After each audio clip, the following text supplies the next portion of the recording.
Olá, sejam bem-vindos, seja bem-vinda à nossa 11ª aula aqui na Escola do Sofrimento. E se você está acessando este programa pela primeira vez, seja muito bem-vindo, se aproxime à nossa sala de aula, pois este programa tem como objetivo a encontrar respostas que possam nos ajudar a dar sentido aos nossos sofrimentos. E antes de entrar no nosso tema de hoje, eu gostaria de dar uma indicação de um livro para você.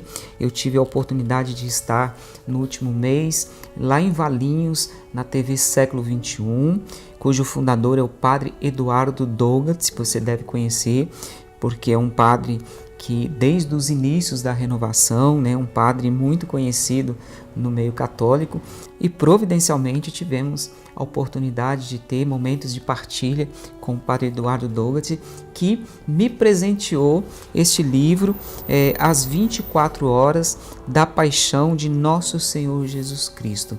Este livro que foi escrito pela Luísa Picareta. Quem era Luísa Picareta? Luísa nasceu no ano de 1865 e veio a falecer no ano de 1947. Portanto, ela viveu 82 anos e ela morava na cidade de Corato, ali na província de Bari, muito perto de São Giovanni Rotondo, a cidade do Padre Pio. E Luísa, desde a sua terna infância, gostava muito de meditar sobre a paixão de nosso Senhor Jesus Cristo. E por volta dos seus 13 anos aconteceu que Luísa, ao fazer uma meditação, justamente na hora da misericórdia, na hora da paixão de Cristo, e durante essa meditação, Luísa começou a se sentir mal, começou a faltar ar e resolveu ir até a varanda da sua casa para respirar um ar externo. E para sua surpresa, ao chegar ali na varanda, ela olhando para a frente da sua casa, ela vê o Cristo sofredor, todo ensanguentado, com uma cruz nas costas, e de repente esse Cristo olha para cima, fixa os olhos em Luísa e diz: alma, ajuda-me. E frequentemente Luísa passou a ficar acamada. Mais uma dessas histórias misteriosas que só acontece com os santos, não é verdade? E Luísa ficou acamada por 60 anos. E detalhe, ela se alimentava apenas da Eucaristia. Realmente é uma história muito impressionante. E impressionante também é o fato de Luísa Picareta ter dedicado 40 anos da sua vida a pedido do seu diretor espiritual. Ela escreveu 36 volumes intitulado como Livro do Céu, e entre esses volumes está esse livro, As 24 Horas da Paixão de Nosso Senhor Jesus Cristo, que o padre Eduardo Douglas traduziu para a nossa língua portuguesa. Portanto, é um livro que você também pode encontrar na Associação do Senhor Jesus.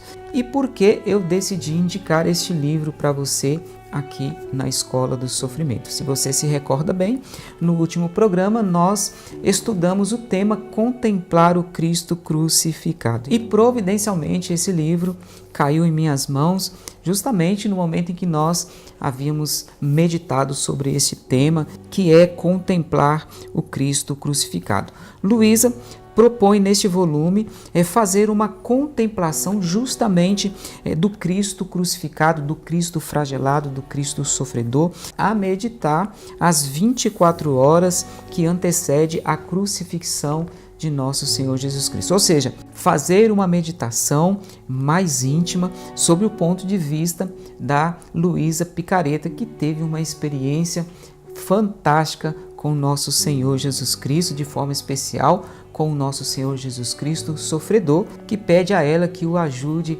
a carregar sobre si os sofrimentos de todos nós. E é por isso que hoje eu estou aqui indicando este livro para que você possa adquirir. Acredito que é um livro que pode te ajudar a fazer esta contemplação do Cristo sofredor, da paixão de Cristo, de uma maneira mais mística, a partir deste instrumento que é este livro, onde ela escreve exatamente assim: julgo que quem as meditar for pecador, se converterá. Se é imperfeito, se tornará perfeito. Se é santo, se tornará mais santo. Se é tentado, triunfará. Se é sofredor, encontrará nesta hora a força, o remédio e o conforto.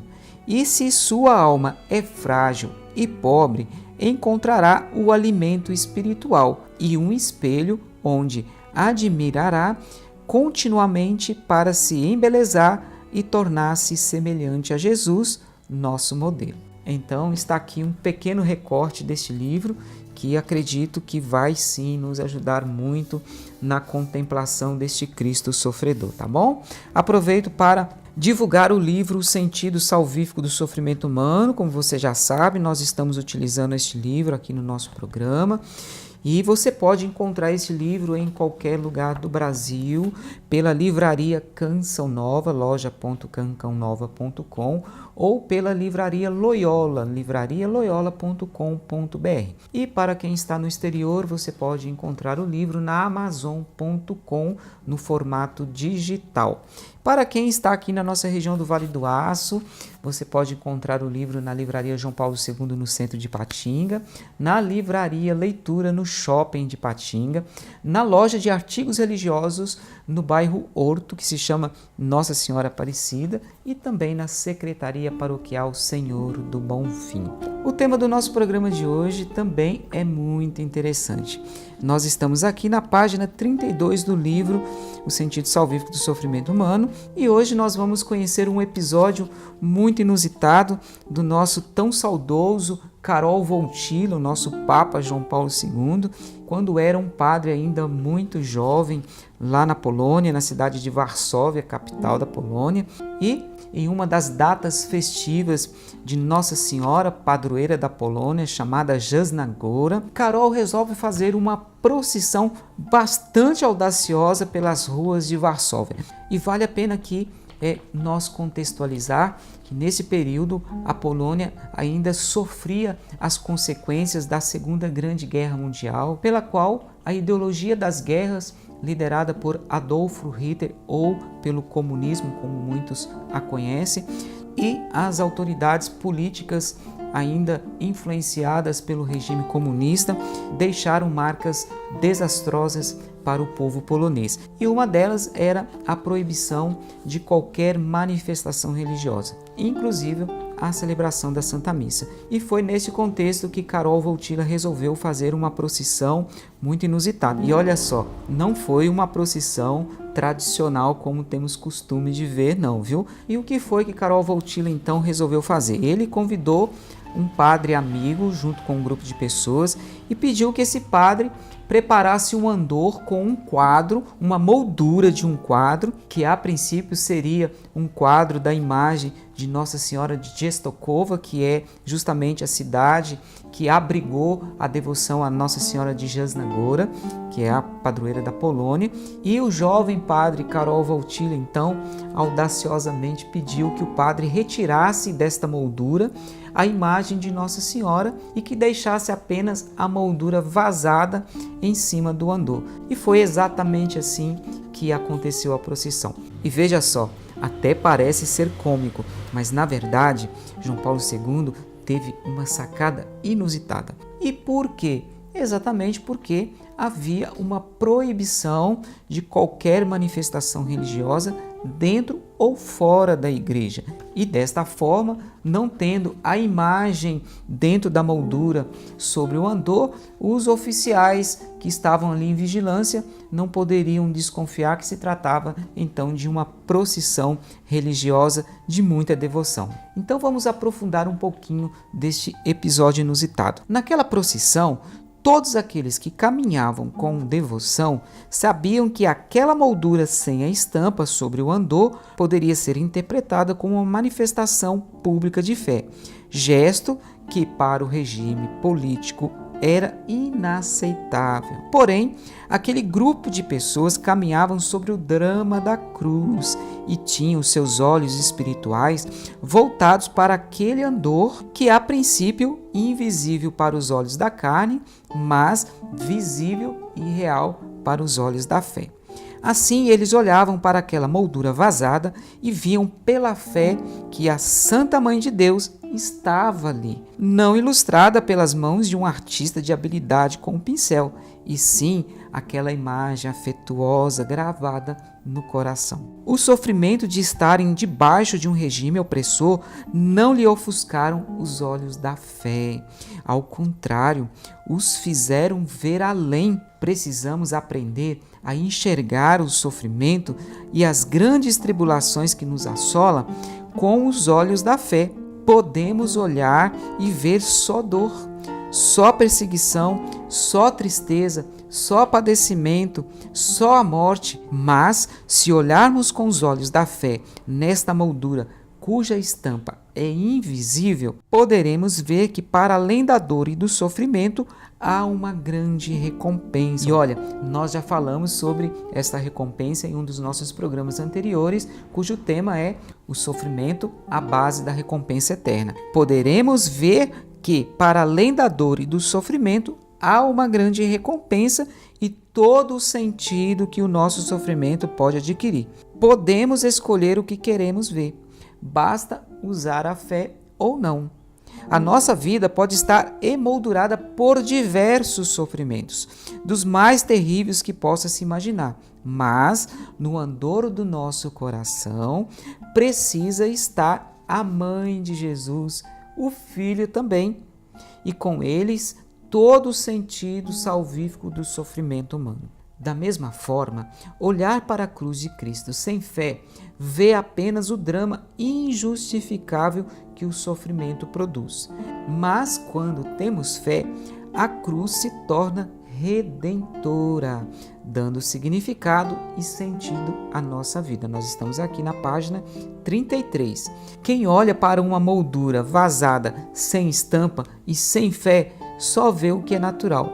Mas quem olha com fé, vê o sobrenatural, vê além do sofrimento, além da dor e da razão. Então, em outras palavras, nós podemos escolher o que nós queremos ver. Podemos olhar para os nossos sofrimentos e enxergar o invisível, da mesma forma que Carol Wojtyla enxergava através desta moldura vazada a imagem de Nossa Senhora Jasnagora. Da mesma forma, nós também podemos olhar o que está por detrás dos nossos sofrimentos e com certeza vai estar do outro lado nosso Senhor Jesus Cristo de braços abertos a nos dizer: a sua recompensa chegou. E é isso que é a proposta do tema do nosso programa de hoje, enxergar o invisível. E para exemplificar um pouco mais como podemos enxergar o invisível, nós vamos ouvir um relato impressionante da Alexandra da Canção Nova.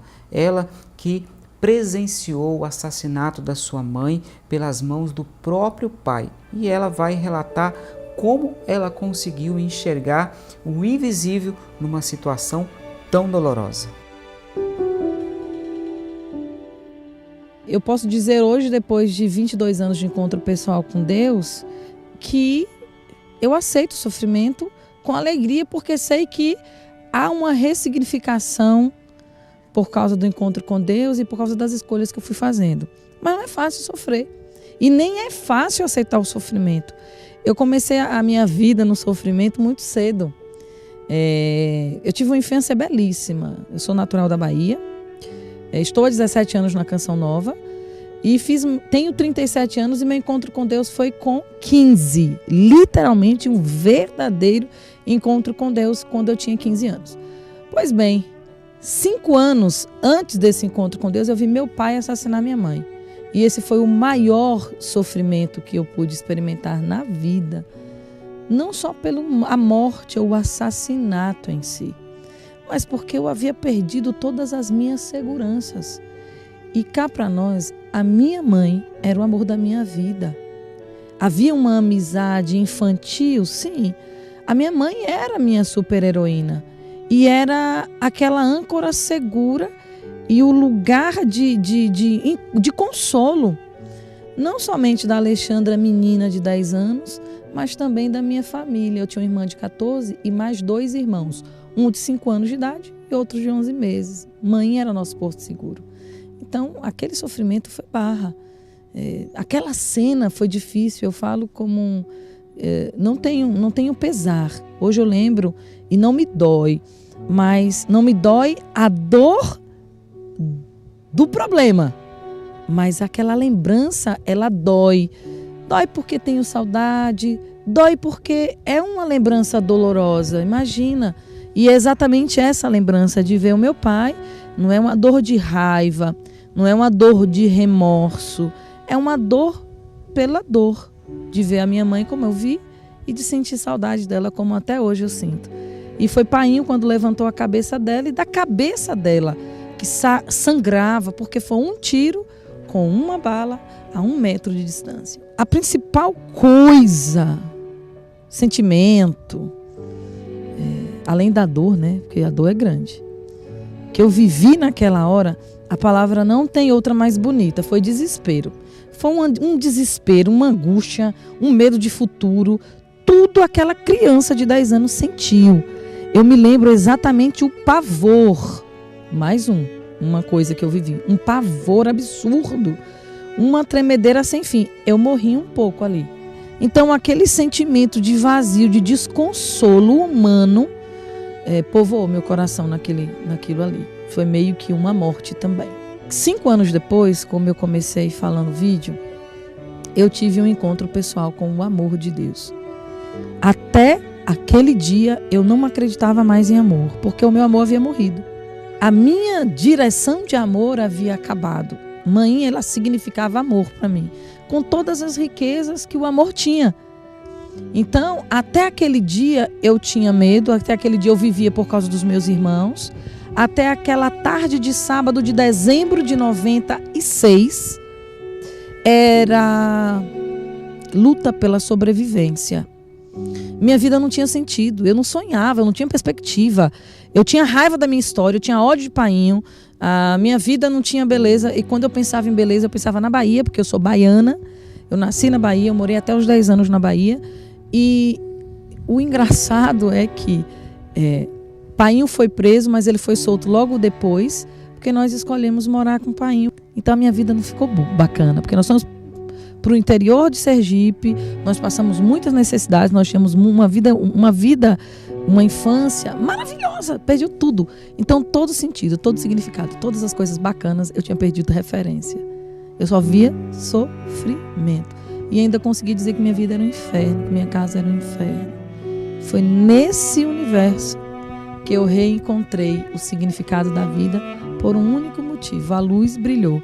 Porque às vezes o sofrimento sem sentido, a gente fica preso na escuridão.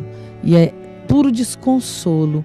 E não tem estímulo de vida, porque a gente só vê a escuridão, a dor, a ferida, enfim. E era exatamente isso, até aquele dia. Quando essa luz brilhou na minha vida com uma expressão belíssima de amor.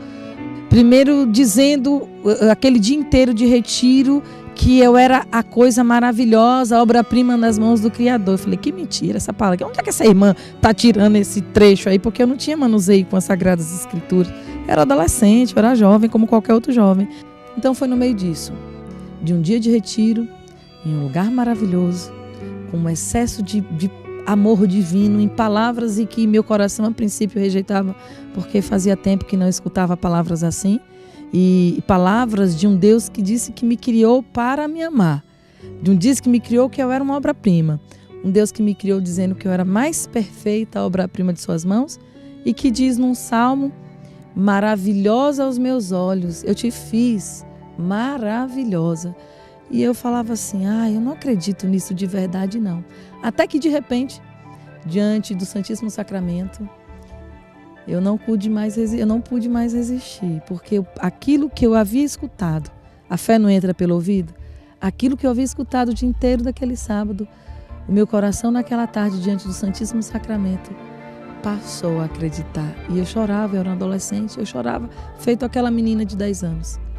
desesperada. Então, desesperadamente eu chorei diante daquele amor que se me apresentava escondido em um pão, mas era Deus todo, e eu experimentei Deus todo me amando profundamente e ressignificando aquilo que dentro do meu coração era treva, passou a ter uma nova luz. Foi naquele dia, naquele lugar, desse jeito. Eu não sei você, mas eu fiquei muito impressionado com o testemunho da Alexandra, pois ela não só foi capaz de superar aquela imagem dolorosa de ver a sua mãe sendo assassinada pelo próprio pai na sua frente, como ela também foi capaz de perdoar o seu pai. E isso só é possível quando nós conseguimos enxergar o invisível. E eu gostaria de fazer um agradecimento especial para a Jaqueline, que de forma muito carinhosa presenteou o nosso programa com esta camisa lindíssima que eu estou vestido hoje, para que eu esteja mais apresentável para você. Então Deus lhe pague, Jaqueline.